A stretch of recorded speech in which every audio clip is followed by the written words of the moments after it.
សម្រាប់បងដែលមានកង់3 Pass App ដូចខ្ញុំកំពុងតែជិះពី Pass App មិញនេះគឺបងអាចយកមកដាក់បញ្ចាំនៅក្រុមហ៊ុន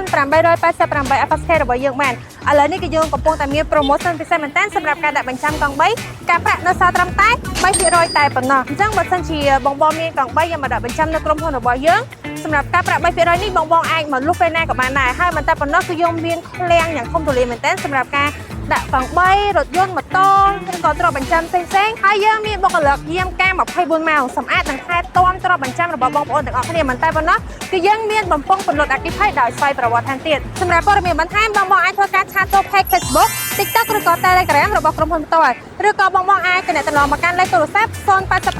632 833ដើមឬក៏មួយខ្សែទៀត017 262 833ដើមជួបគ្នានៅក្នុងវីដេអូក្រោយទៀតបាយបាយ